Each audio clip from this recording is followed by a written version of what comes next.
to another Chuck Chat. Sorry there was nothing on TV today. We always start off with a little humor, right? Get us in the spirit. Any New Year's resolutions? Yes, I'm giving up on giving up. Grandpa treadmill, 5 miles uphill both ways. Anybody remember that?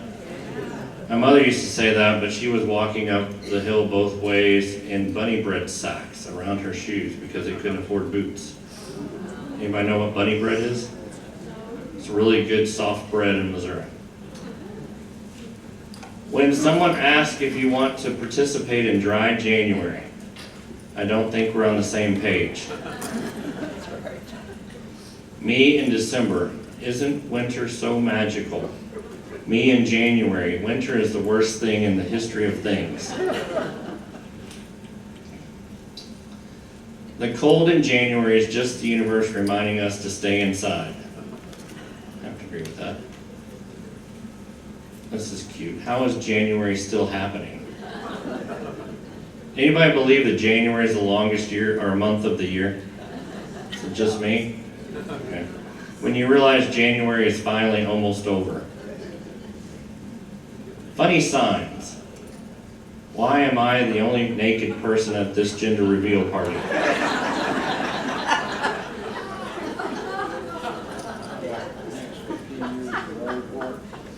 Notice, if you're drinking to forget, please pay in advance. Road work, next 15 years. That's right. Could be expansion work too, huh? I told my wife to embrace her mistake. She hugged me. Been there.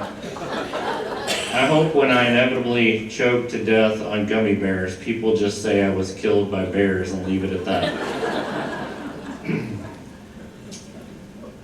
A 50-year-old man asked the trainer in the gym, I want to impress beautiful girls, which machine should I use? The trainer replied, outside the gym there's an ATM, try that. An old man was driving down the freeway when his wife called his cell phone. Herbert, I just heard on the news that there's a car going the wrong way on Route 280. Please be careful. It's not just one car, said Herbert, it's hundreds of them.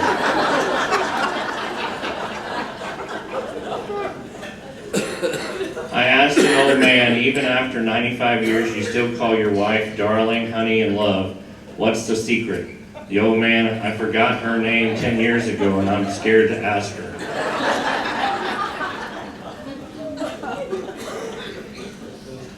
The senility prayer. Grant me the senility to forget the people I never liked anyway, the good fortune to run into the ones I do, and the eyesight to tell the difference. Submitted by a resident. This too. 7 rules of getting older. If you stand up too fast and see God, sit back down immediately. Your back can be injured by sleeping, existing, or thinking about bending. Every noise your body makes now deserves a follow-up noise of concern. You don't fall asleep, your body just powers down without consent. Stretching is no longer optional, it's a legally binding agreement with your joints. If something drops on the floor, it lives there now. Never trust a fart. Also, don't trust a sneeze and cough or optimism. My grandfather always said when he closed his eyes, he was checking his eyelids for cracks. That's probably good. Whoa, that coffee went right through me.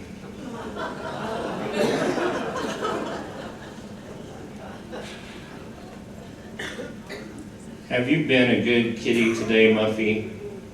Yes, you have been a good kitty, haven't you? Did you see how she talks to that cat?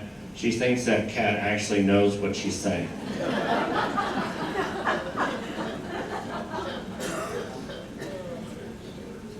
My memory is so bad. How bad is it? How bad is what?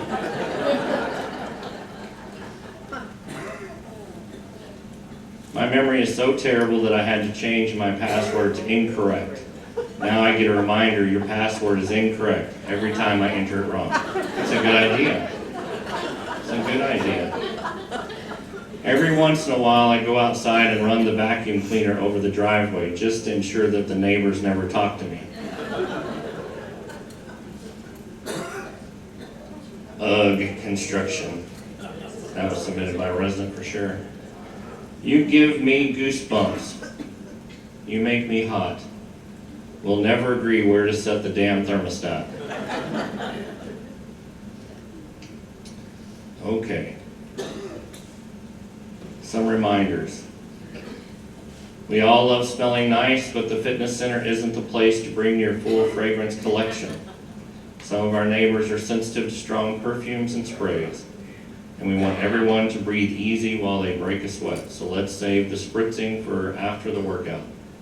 Your lungs and your fellow residents will thank you. Hot chocolate hijinks. Now, I love a good cup of cocoa as much as the next person, but the fitness center isn't a cafe. We've had a few spills near the electrical equipment. Yes, hot chocolate on wires. Yikes. So we kindly ask that food and drinks stay outside the gym. Water is always welcome, though hydration is key. Some of your exercise equipment has taken a bit of a beating lately. If you're unsure how to use a machine, Angie is your go-to guide.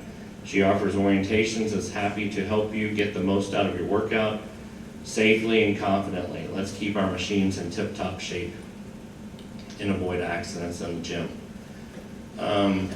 We're trying not to turn the fitness center into a billboard jungle, so we're relying on good old-fashioned conversation to spread the word. Your cooperation, kindness help keep the space welcoming and well-maintained. A friendly reminder, please return hospitality carts when you're finished with them back to their original location. If you can't make it, please call reception to return it and we'll come pick it up, okay? Everybody know what the hospitality carts are for? Moving groceries around? How many people like to use them? Well, everybody in the room. So let's make sure we put them back where they go. Questions and answers. What have been the most significant surprises in the Phase 4 construction? So many things. Pipes that have been abandoned and left in the ground for systems that haven't worked that way in like 40 years. We've come across that. The cooling tower for the Preston used to sit on the ground, and so those chilled water lines were still in the ground. And we found those and pulled those out. We found an abandoned curtain wall, which would have been the window system for the north side of the Preston building back in 1967, was still in the wall, and they built sheetrock around it. That was a surprise, and it had some asbestos in it, so that was a fun wrinkle. The clay under the parking garage. So we discovered that there's clay under the parking garage, the visitor parking garage, and we had to take out 4 feet of clay that we didn't expect to. But we only have one opportunity to do this right, and we didn't want to leave it there and try to inject it with chemicals, and maybe that worked or maybe not. So we took it all out and put what they call select fill, which is basically a really nice crushed gravel that'll be put in there. I've been surprised by the height of the parapet walls. When we looked at renderings, it looked like it matched up with the windows pretty well, and it did not. So we've changed those to balconies and decreased the parapet walls. What the city of Austin and I call rain gardens is a totally different definition. A garden to me is something beautiful with plants and everything, not a detention pond, but clearly the rain garden is a concrete detention pond, water detention pond. And I've told people that when we have to defend Westminster against, those that might try to invade us, that will be our last defense, is the rain gardens. We'll all station ourselves in the rain gardens to protect Westminster, just like they did at the Alamo, right? When Phase 4 is completed, will the number of resident apartments be the same, or fewer, or more? That's an interesting question. depends on your perspective. Currently, we have the old assisted living apartments in the Windsor third floor that have been converted, some of them to permanent IL apartments, independent living apartments, and some of them as temporary apartments for those that have been displaced for the Windsor renovation. Once that renovation occurs, and those people get to go back to their original independent living apartments, then those apartments will be vacated and we will add those to the independent living inventory. So we'll be doing some combinations of apartments up there. So essentially adding apartments to our inventory in totality. So yes, we are adding. So would it be possible to fix these two buttons on the two elevators, number 1 and 2, in the Carlisle? And I should add, if the Carlisle elevators both work at the same time.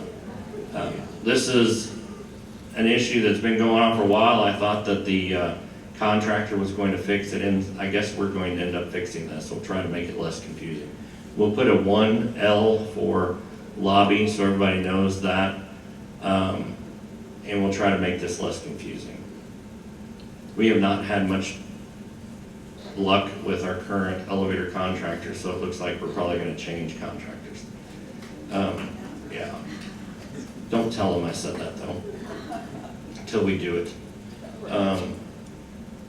Let's see. Could Chuck put up the schematic for the off-leash dog area and describe more particularly the actual grass area? The schematic looks a great deal larger than what I can see being done on the ground. Here you go. So the reddish area is grass. Will be real grass because all of my pet owners are going to help us maintain that beautiful grass, right? Yeah. That they promised me. And then the blue area is going to be rock, and those are trees that are inside, so there'll be some shade in this dog park. The rock and grass area are about 1,000 square feet. And then there's a patio area with benches where the pet owners can sit, and then there's a set of gates between the sidewalk and the dog park so that residents can say, oh, there's somebody in there. I'm not going to take my dog off leash right now because it gets anxious or something. But that way that transition can occur. There's also some landscape around the dog park on the inside and also on the outside. So you won't see a cinder block wall when it's finished. Is that reassuring? Yeah. That'll also be a great wall to defend ourselves with, though, if there's ever an attack. But this gives you an idea. It's about 3 times the size of the current dog park near the Carlisle that nobody uses.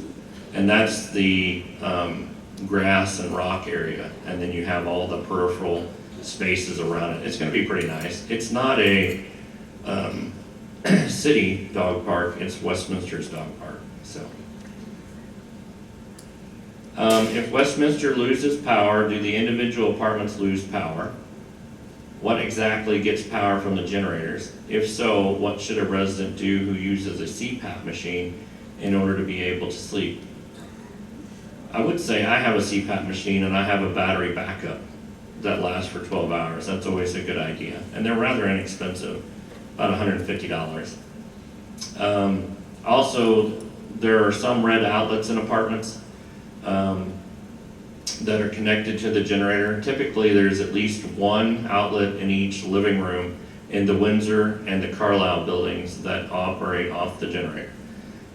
In the Preston building, it is not the case. Only the life safety systems, the emergency systems, work off the generator, and then the kitchen has limited capabilities that are running off the generator. If you've been paying attention to me, which you all do, right? Yeah, you've heard me talk about generators, and one of the main purposes of the this phase 4 expansion, our last phase, is to replace all of our generators with generators that can power the entire building, every function. So every outlet, every light, every air conditioning and heating system will work for up to 7 days under our generator power. So that's a big part of this project. The electrical part of this phase is almost $8 million. and it's a huge upgrade. And we'll have some of the biggest, prettiest generators in the whole town. So if you like generators, we can all go admire them and we'll take tours. It's going to be fantastic. All right, while we are still in a drought in central Texas, could a glass of water be served in the Rowan only upon request rather than automatically? How many people feel like that? You would rather just be requested as opposed to always having a water? About half. And if straws are requested, could they be paper straws rather than plastic ones? So the answer, we have discussed the water with food and beverage, and this will be considered. So I don't see a problem with not putting water down automatically. The straws that we're currently using are compostable straws. And if you really focus on it, you can break down those straws before you even finish drinking your drink. In some cases, depending on what you're drinking. My understanding is that many residents prefer to use a straw. How many people like to use a straw? Raise your hand. Not as many as I thought. How many of you ever like to use a straw? I don't like straws. Never. Well, good. We'll stop sticking those in your drinks then, and you can ask for it. Does that sound like a good idea? Yes. Okay, I like it. Let's see, 5-week look ahead. So key activities, you should have gotten this in a memo, right? Lots going on. I'm not going to go through this if you've gotten memos on it, but it's included in here if you want to look at it. We're making a lot of progress, especially on the Laurel dining room.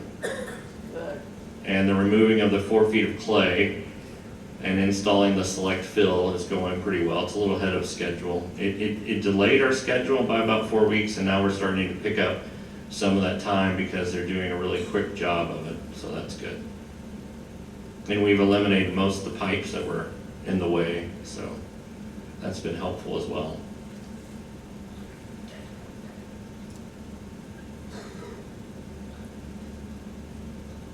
So plan ops updates. The Windsor alarm that went off for quite a while, you got a memo about that, right? That was an annual test where they have to physically check the strobe lights and the annunciators in your apartments and also in the common spaces. I hope that they invent a technology one of these days that we don't have to do that again. Let's see. Windsor garage exit door replacement. We need a new motor. It has not arrived yet. When it does, we'll get it installed. We think it will be installed on Monday the 2nd, beginning at 11.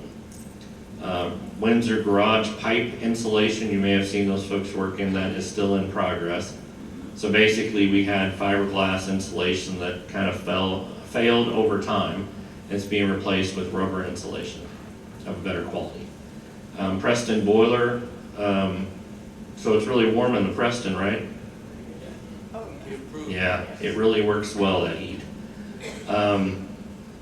Unfortunately, when it's warm and when the boiler gets kicked on for Preston, when it's turned on, you can't stop the warm air from coming unless you turn your unit off. So if you get warm on the west side, which typically happens when the sun is aimed towards your apartment, you need to turn off your unit, your air conditioning heating unit. Just turn it to off, and that'll stop the warm air from coming. The boilers probably will be turned off, I'm thinking Thursday. Oh, today's Wednesday. Thursday probably, because our temperatures are going to be higher, and then your electric heat strips in your apartments will be able to function and provide all the heat you need. We only use the boilers typically if the temperature drops consistently to below 42 degrees, and then we turn the boilers on for the Preston. Those of you in the Windsor and the Carlisle, you have both heat and air conditioning available for most of the time. Question and answers. I find the PA announcements very hard to understand. Could you also send out a text message for anything that's important? So I say we are continually working on this with reception and security, now announcing important messages twice via the system most of the time. I've heard that I've missed one or two recently. And we are currently in progress of installing this feature, a texting feature, that you will receive announcements. The same announcement that's announced on the intercom system will come on your mobile phones and also via email. So we're working on that right now. Hopefully it will be rolling out in February, March. Let's see, recently both elevators serving memory support were out of service for several days, which raises safety concerns. What steps are being taken to prevent prolonged outages in the future, and what is the current emergency evacuation plan for memory support residents should an urgent situation occur? So we're constantly working on elevators. The elevators went down due to separate issues. We're currently waiting on parts for one elevator, a belt to be specific, that has not arrived yet. As soon as it does arrive, they'll install it. We have asked the contractor to keep essential parts on hand. They have just ordered those parts. A battery we have as a backup, but the belt they did not. In the unlikely event that we would need to evacuate the building, we would use the stairs. That's why we have stairs. We have devices on the campus called Stryker evacuation chairs for those that are wheelchair or bedbound. So a Stryker is a device that's like a chair, and it helps slide residents in comfort down the stairs. And they actually can slide folks that are, well, like the maximum is 500 pounds. And I don't think we have anybody above 500 pounds, so we're good. We have rarely had to evacuate the building. And in a sprinkled building, it's even more unlikely that you would ever evacuate the building. But you still have to move food between floors and things like that. And we're aware, and that's why we have the stairs. Could you share some background on the Westminster Cares Foundation, specifically how it was created, who initiated its formation, how its board structure was determined, what financial support Westminster provides, how you became its director, and why it operates as a 501c9. The foundation operates as a 509A1. This will be answered in the following slides, later slides. Let's see, I think we talked about all this already. Yes. I want you to be aware of a scam. There's a lot of scams going on, but one that residents are getting very often. Some residents have recently received emails that look like they are from a friend with the subject line, checking in, or the message, do you have time to chat over email? These emails may look familiar, but they are not from your friends. What to do? If you receive an email like this, do not reply. Call your friend directly to check whether they actually sent it. If the message asks you to buy or send gift cards, it is a scam. Anybody receive this email? Oh, wow. Okay. You all know it's a scam? Yeah. Okay. If you ever receive an email from me asking for iTunes gift cards, it's not me. That's happened. What you should do is report it as a scam, delete the email message. Once deleted, it is not a threat, but it is happening to a lot of folks. So be aware of that. One thing that you can do is check the address, right, from that little from box, and you can tell when it's coming from your friend. If you don't recognize that address, you absolutely know that it's a scam, okay? Where can we go to view the construction cameras? I've talked about this many times. The camera views are posted on the portal under expansion project and then expansion camera views. There's actually 2 views on there. You can run it in the background on your computer if you want to. Community. So I thought I would share the financial and quality benchmarks for Westminster since we just finished 2025. Pretty good. So this is sales. We were budgeted to have 36 closings in 2025. We had 41. We were budgeted to have 36 sales in 2025 of independent living apartments, and we had 47. So 33% higher than what we originally budgeted, which is great. You can see the total sold is almost 99% up the right-hand top. And then you can see the sales over the months and the closings, and you can see what we averaged in occupancy. All really good. These are our financial ratios. Notice how they're all in green. What's that mean? It's all good, right? Right, so we're operating at a ratio of 90.76, and the CCAC median is 97.92. Our net operating margin is 7.08. The CCA median is 6.42. Our days cash on hand is 916. The CCAC median is 297. Our days in accounts receivable, anybody run business in here? Yeah, 9.6 is awesome, isn't it? Yes, it is, especially for long-term care. And our average age of facility, even though we're almost 59 years old, we look like we're 7.64 years old. Anybody believe that? Maybe not. Our quality measures may be more important. These are the Arbor. The number of hospitalizations per 1,000 days, 1.16, almost half of the Texas average. Emergency department visits per 1,000, 0.28, so less than a quarter of what Texas average is. Percentage of long-stay high-risk residents with pressure ulcers, 2.9%. Again, about half. And those are not acquired pressure ulcers. Those are admitted pressure ulcers. Percentage of residents whose need for help with daily activities increased, 13%. So that means we keep residents healthier. Percent of short-stay residents who have had an outpatient emergency department visit, 8%. Texas average is 12%. Lower is better there. Percentage of residents who got antipsychotic medications for the first time in the Arbor, 0%. 1.5% is the Texas average. How many people in this room knew that Westminster created a document many years ago called non-pharmacological interventions for those people with behaviors? And that was shared with the state of Texas, and now we're among the lowest states in the union with the use of antipsychotic medication. Oh. That tool was created right here. Percentage of residents with pressure ulcers, injuries that are new or worsened, 0.72%, so less than a third of what the state average is. Anyway, all good things.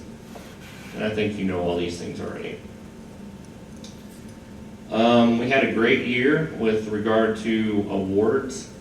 I think a lot of these I went over already. I think one of the biggest things that we did as a community was the completion of our Phase 4 financing and being able to refinance our bonds, our outstanding bonds, 2016, and reduce the maximum annual debt service by $500,000. That was great for our community. It'll save us about $14 million over the life of the mortgage. Certainly being deficiency-free and being recognized Unis News and World Report Best of Senior Living in all categories was very cool. The 12th year for Top Workplace was very cool for us as a community. Recently, well, the Alzheimer's fundraising, we raised $195,000. Thanks to you and your support. The U.S. News and World Report Best Nursing Home for both long-term care and short-term care. We received that recently, and then the J.D. Power for Life Care Services in Westminster for 7 years. All of those pretty cool things. Pretty good year. Now let's get into the charitable foundation. Why in the world would Westminster create a charitable foundation? So the answer, not-for-profit 501c3 senior living community often creates a separate charitable foundation because it provides clear legal, financial, strategic, and mission-driven advantages that are difficult to achieve within the operating organizations alone. You bored yet? Just kidding. On the next few slides, we will provide a practical explanation of why this structure is commonly used and how it benefits us. So the separation of mission, delivery, and fundraising, the senior living community's core role is operating programs and services, right, for our residents. Housing, care, dining, staffing, and compliance. A charitable foundation allows the operating nonprofit Westminster to focus on care and operations, while the foundation focuses on philanthropy, donor stewardship, grant making, endowment management. This separation creates clarity for the board and leadership, auditors and regulators, and donors who want assurance that their gifts are not going to be used for operational deficiencies, right? It's a cause outside of ourselves. Expanded ability to support seniors beyond the community. How many people here have a friend or loved one that you wish could stay in a place like Westminster, but they can't afford to, or they don't have the ability to because they don't have one near them? Right. I know a lot of people, right? So the foundation can be intentionally structured to support a broader charitable class of seniors, such as low-income or at-risk seniors in the wider community. Seniors who are not residents of the community, former residents who outlived their financial resources, emergency assistance, housing instability, medical gaps, food insecurity. Maybe this is a little selfish to say, but my dad, who just passed away a few months ago, there's no way, he was a police officer, a sergeant, patrol sergeant. There's no way that he could afford to live at Westminster. Couldn't do it.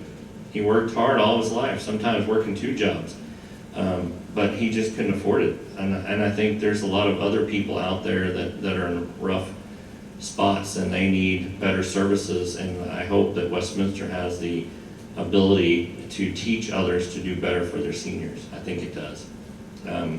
My father-in-law's enjoying a stay in healthcare right now, getting rehab after a stroke.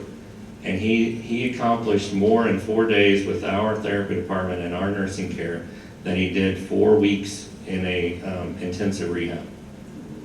And that's going to be true if you ever have to use it, or if you have a friend that uses it, how good they are here. And I've known for some time how good of a community Westminster is, but not until I experienced myself did it truly resonate with me deep in my heart. How different what we have created here. And it's a great thing, and I hope to share it with other seniors. This allows the organization to fulfill a broader charitable mission, avoid the perception that donations only benefit current residents, and align the community benefit expectations for nonprofit organizations. Stronger fundraising and donor engagement. A foundation significantly enhances philanthropy by enabling, Ruth, can you give me a cup of water? Thank you. Major and planned giving, bequests, charitable trust, and estate gifts, endowment gifts restricted to senior support. Donors are often more comfortable naming a foundation in estate plans. And I think would be the case here at Westminster. Donor confidence and transparency, clear charitable purpose, dedicated financial statements, restricted funds tracked separately from operations so that the two don't mingle, right? Corporate and institutional grants. Many foundations and grantors prefer to require a dedicated charitable entity. That's why we created one. Non-operating grant recipients and clear separation from fee-for-service, which is what you all enjoy, and senior housing models. Protection of charitable assets. A separate foundation helps protect the donated funds by legally restricting the funds for a charitable purpose, like the Friendship Fund. We've restricted that internally, but if it's becoming part of the foundation, they can restrict that and even further protect it from being used for operations. Shielding gifts and endowment assets from operational deficits, business risk, debt or bond covenants of the senior living community. This is especially important to endowments, permanently restricted gifts, or donor designated financial assistance funds. So this just makes a lot of sense for us. It was a next evolution, a next step for Westminster. I'd rather have a margarita, but I'm going to settle for this water. Thank you so much.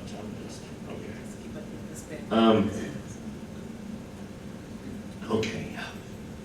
So, what does this allow? It allows strategic, long-term thinking about charitable impact, inclusion of non-resident community leaders and philanthropists, reduce conflicts between operational pressure and donor intent, enhance the public trust and community impact. We're wanting to improve our social footprint and be supportive of those that are around Austin. You're already doing stuff for folks outside of yourselves. I know that you're doing this. business. You're volunteering for organizations, you're volunteering for committees, you're donating to Alzheimer's Association, cancer fight, everything. So this just enables us to support those charitable pursuits. Mission first, not revenue first, investing in the seniors broadly, not just fee-paying residents, a long-term community asset. This can improve our community reputation, donor alignment with values, and partnerships with hospitals, faith organizations, and social service organizations. We actually helped found the Texas Culture Change Coalition here in Texas. And one of the reasons that we did that was because when I came to work here, nobody knew anything about person-centered care. And now it's like our philosophy, it's our backbone, it's the essence of who we are. And it took us from 1 star back in 2008 to 5 stars in the same year. And then we've kept that 5-star rating for all of this time because of those changes. It wasn't money. We didn't change anything about money. We changed our philosophy, and we taught one another to care about what you thought. And when we started implementing the things that you told us, it turned around and continues to this day. I think that it could turn all of Texas senior living around, because we are the worst state in the union when it comes to quality of care for our seniors. And that is sad, because I happen to think, even though I'm a transplant from Missouri, I happen to think this is one of the best states in the union. And I think it can be for seniors as well. If we all work together and we all share the narrative and we share the tools that we created and use those to improve the lives of seniors. Why would Westminster create a charitable foundation? Long-term sustainability of the mission. Perhaps most importantly, a foundation supports intergenerational sustainability by building endowments that fund senior support in perpetuity, creating predictable charitable revenue streams, allowing and supporting innovation in senior support programs across our state that will improve the quality of life for other seniors. Why would Westminster create a charitable foundation?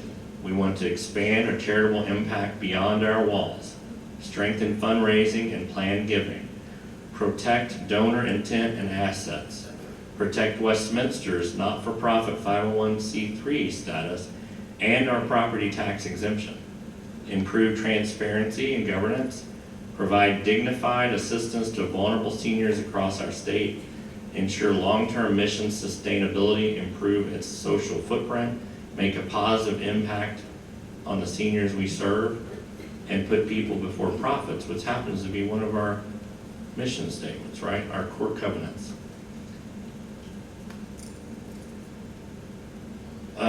Question was asked, why am I in charge of it? Well, it was my idea and the board's idea. In strategic planning, we created this. A lot of you know me pretty well, and you've seen me over the years talk about these things. I don't talk about them just here at Westminster. I do talk about them at leading age conferences, as Texas Healthcare Association conference, the Division of Health and Senior Services conferences. Everywhere I can, I'm talking about these things. You see me touring so many groups around here, and our associates, our leadership team touring so many folks around here because they're trying to figure out what it is we're doing. And we're happy to share because we want to improve the lives of seniors across the state. A long time ago, I joked about this, but it's kind of true. My daughter and I, who's 16 now, we were talking about what they were going to do with me if I ever needed a nursing home. And she told me, she said, we're going to find the least expensive nursing home we can to put you in because we know how thrifty you are. And I'm like,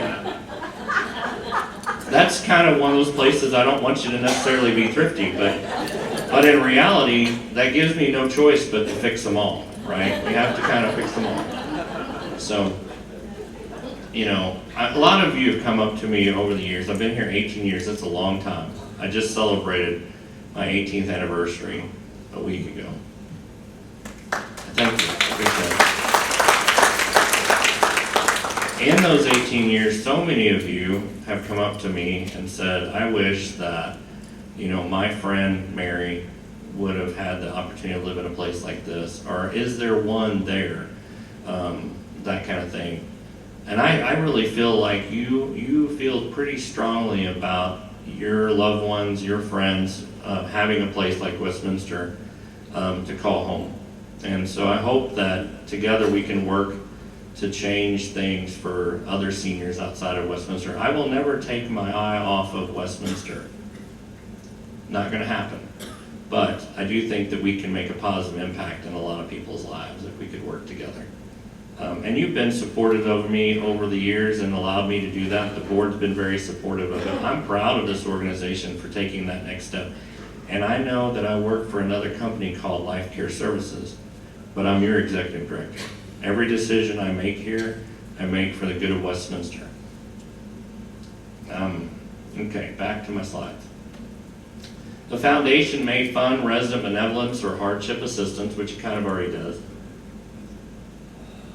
Support charitable senior programs, provide grants for community benefit services, fund capital projects with charitable use. And these are not taxable if used strictly for charitable purposes, properly documented as grants, and aligned with donor restrictions. Public charity foundations, like 509A1, most common for senior living, and the tax advantages are no federal excise tax on investment income, fewer compliance restrictions, more favorable donor tax deductions, easier grant making to the senior living community, and the requirements are broad public support. So a lot, you might remember when we celebrated our 55th anniversary, a lot of our vendor partners donated to Westminster in the honor of Westminster's 55 years and donated to our scholarship fund. And we built up our scholarship fund for our associates using those funds. Now this, as we celebrate our 60th, our Diamond Jubilee birthday in 27, hopefully we'll have another fundraising campaign, and it will be to drive folks towards donations for Westminster Cares Foundation, which will in turn be used for programs that support seniors across our state. Why a 509A1 public charity?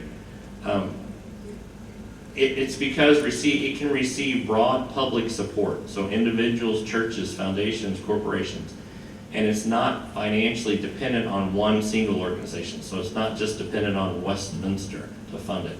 It operates for a direct charitable purpose, not merely to hold assets. It is the least restrictive and most donor-friendly nonprofit classification under the IRS code. And who likes to avoid IRS regulations if you can? Did we record that? Let's edit that part out. Why a 509A1 public charity? It avoids private foundation excise tax, right, and restrictions.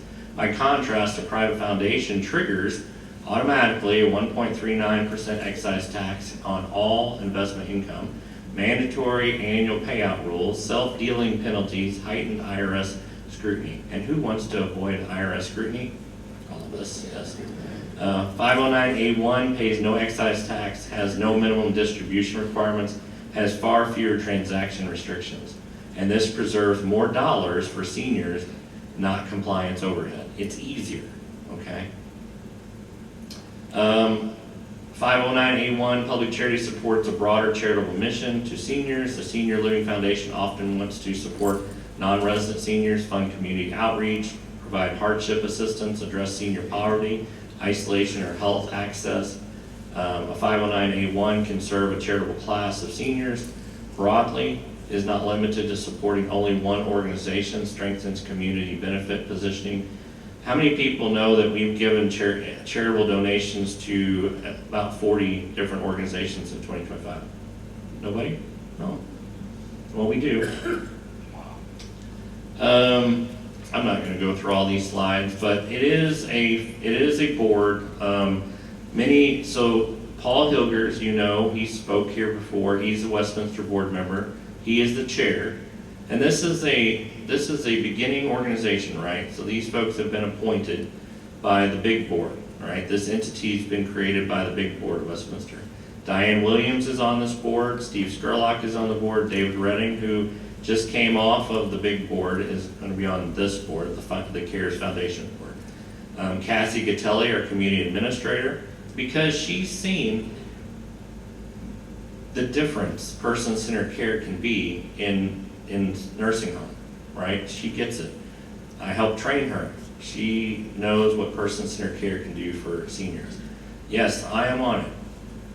I work for another organization, I understand that, but I still work for you. And this charitable pursuit is something I feel passionately about, so yes, I'm on the board. There is no conflict for me. I know my place. Organizations only get donated to if they're approved by this full board, right? Mrs. Pearson's a resident member on this board. Diane Iverson, resident member of the board. Ruth Snedil, because she's fantastic and a great fundraiser, and I think we're gonna have a lot of fun with this. All those folks volunteered. We are gonna have a fundraising campaign over the next couple months. We hope to create a donor wall. I hope some of you donate to it. It's gonna be a great cause, a great organization, and we're going to create grants for people. We're gonna support any organization that supports seniors. Before I go, as always, I wanted to mention the green takeout containers and ask you to bring them back. You know what the drop-off locations are. Ruth, I have 15 minutes if anybody would like to ask questions. And I'll take a drink. Thanks, Chuck. This is great. When are we It's going not to be working. accepting applications for the grant? When are we going to be accepting applications? When is the foundation going to be accepting applications for grants? The answer is, I don't know. What we need to do first is fundraise to have some money to give grants.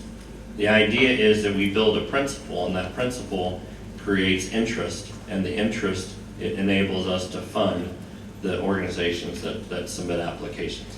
So as we begin this foundation, our purpose over the next few months is to fundraise for it and to build that principle. I would anticipate that towards the probably end of third quarter that we open up to applications for grants. I would tell you I'm getting more interest about applications for grants than I am fund to support the foundation. Hopefully that will change over the next few months. One thing that we will be doing is those folks that have done an ROC entrance fee, we will send a letter to you all introducing the idea that you donate maybe a percentage of that to support this foundation, and maybe in memory of some of your friends or loved ones that you would like to be able to see enjoy better quality senior living. So, thank you very much. Anybody else? Yeah. I want to say, I really appreciate hearing that you're considering changing elevator contractors, because everybody I've talked to. Yeah, we're very really disappointed. distressed. We're very disappointed. Yeah. And I, as you know from my text to you, was very upset when, once again, there was no way to get to 2. And it took me and 2 other people from 2, 45 minutes to get my husband down 1 flight of stairs. And that's just, it's just too dangerous. It's definitely a problem. So, I just want to say we are so appreciative of the staff that spent so many nights here during the ice storm. And also to you, I've seen in the corporate world when the top person stays, makes it a heck of a lot easier for other people to stay. So thank you Our very pleasure. much for Thank you. your consideration. Thank you.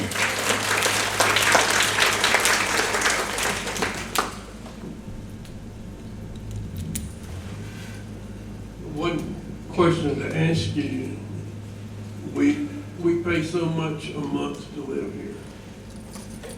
How much is that out of there is tax deductible? We do that calculation. We actually have our auditor, Clifton Larson Allen, does that calculation. Typically in February, we distribute those letters. It's, over the last few years, it's averaged between 35 and 42%. Okay. And it Thank you. just depends on how that calculation turns out. We usually get those letters out to you mid-February. Thank you so much. Our pleasure.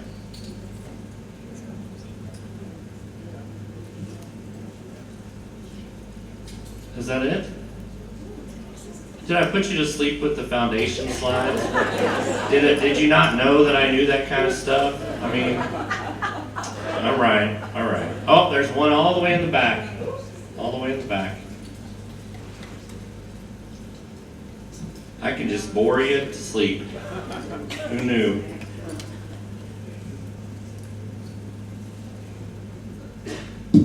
Yes? Thank you also for pointing out how much Westminster does outside of our walls.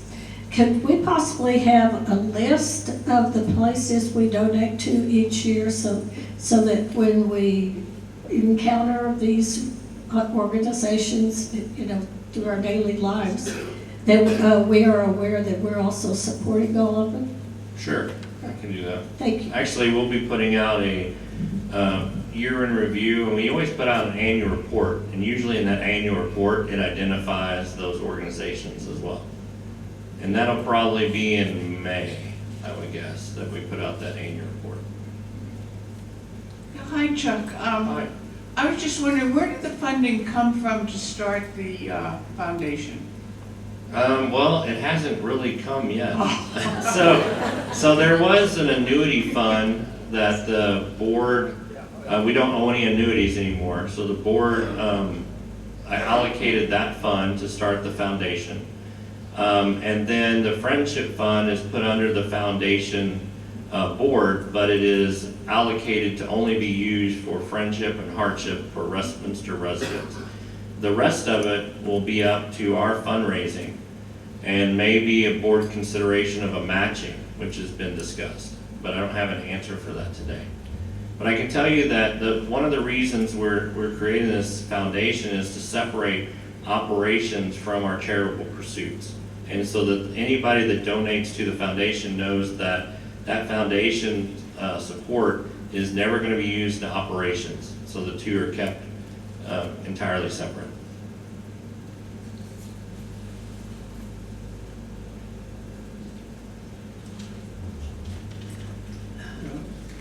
Can you hear me? I can hear you, yes. Oh, like this? There you go. Okay. You said you made 40 charitable gifts this year, plus or minus? Yes. What was the total amount given away?